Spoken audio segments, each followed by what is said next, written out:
उत्तर प्रदेश में जहां जहां अवैध कब्जे हो रहे हैं, वहां वहां धुरंधर अंदाज में बुलडोजर एक्शन हो रहे हैं। बात कर लेते हैं गोंडा की, जहां पर सरकारी जमीन पर अवैध रूप से बनाए गए मदरसे को बुलडोजर से मिट्टी में मिला दिया गया। देखिए तस्वीरें। ये 1.5 बीघा सरकारी जमीन पर जहां पर अवैध रूप से एक बड़ा मदरसा चल रहा था। अवैध कब्जा करने वालों को पहले भी कई बार नोटिस और चेतावनी दी गई थी। अवैध कब्जे पर बुलडोजर ने ऐसा प्रहार किया कि उसके पूरे तरह से ध्वस्त हो जाने के बाद ही ब्रेक लिया। अवैध मदरसे की एक कमरे और दीवार को गिरा दिया गया। इसी जमीन पर 3 दुकानें बनाकर अवैध रूप से चलाई जा रही थी, जिन्हें आर्थिक लाभ कमाया जा रहा था। साथ ही एक मकान बनाकर भी लोग रह रहे थे। उस कब्जे को भी हटाया गया। एसडीएम की मौजूदगी में अवैध कब्जा खाली कराया गया। कार्रवाई के दौरान भीड़ को कंट्रोल करने के लिए बड़ी संख्या में फोर्स तैनात रही। और ब्रेकिंग न्यूज राजस्थान के अलवर से, जहां पर गौवंश का सिर मिलने के बाद अचानक से बवाल मच गया।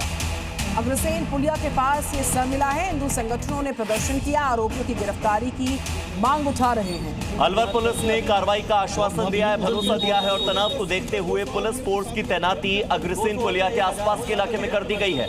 हालांकि हिंदू संगठनों के प्रदर्शन की तस्वीरें भी सामने आई, जहां आरोपियों की गिरफ्तारी की मांग पर हिंदू संगठन अड़े हुए हैं।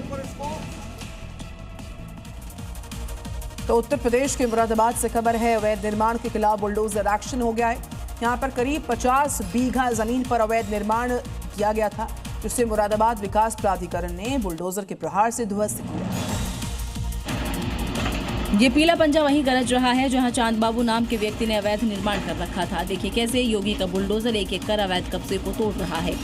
बता दें कि मुरादाबाद विकास प्राधिकरण लगातार अतिक्रमण के खिलाफ सख्त कार्रवाई कर रहा है। अधिकारियों के मुताबिक इस जमीन पर पहले नोटिस भी दिया गया था, लेकिन जब कब्जा नहीं हटाया गया तो ध्वस्तीकरण की कार्रवाई की गई। बुलडोजर एक्शन के दौरान मौके पर भारी पुलिस बल मौजूद रहा।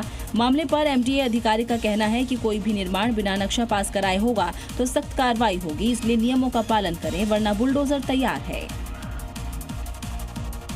बड़ी खबर बंगाल से, जहां हुमायूं कबीर और एआईएमआईएम का गठबंधन टूट गया। तो एआईएमआईएम ने अलग होने का ऐलान कर दिया। बंगाल चुनाव अकेले लड़ेंगे कहा गया। एआईएमआईएम की ओर से कहा गया कि वो बंगाल का चुनाव अकेले लड़ेंगे, किसी के साथ गठबंधन में वो नहीं है। यानी कि हुमायूं कबीर की पार्टी के साथ जो बंगाल में चुनाव लड़ने का ऐलान पहले हुआ था और एक तरह से जिसे मुस्लिम ब्रदरहुड के तौर पर देखा जा रहा था, वो अब बंगाल में नहीं नजर आने वाला है। बंगाल चुनाव में हुमायूं कबीर अलग और असदुद्दीन ओवैसी की पार्टी अलग चुनाव लड़ने की घोषणा कर चुकी है।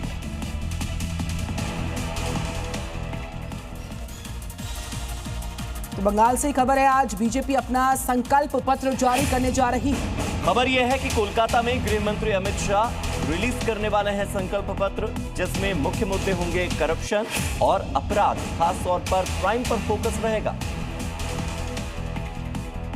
तो भयमुक्त बंगाल पर भारतीय जनता पार्टी का जोर है और कोलकाता में अमित शाह आज 11:15 पर संकल्प पत्र जारी करेंगे। उत्तर प्रदेश के अलीगढ़ में फायरिंग के मामले में जब पुलिस जांच कर रही थी, इसके लिए अलीगढ़ मुस्लिम यूनिवर्सिटी के हॉस्टल पहुंची पुलिस। वहां पर कमरे में रेड की। इस दौरान पुलिस को कुछ अवैध हथियार बरामद हुए। जांच अभी लगातार जारी। क्योंकि पुलिस को हॉस्टल के कमरे में जो मिला उसने पुलिस को भी हैरत में डाल दिया।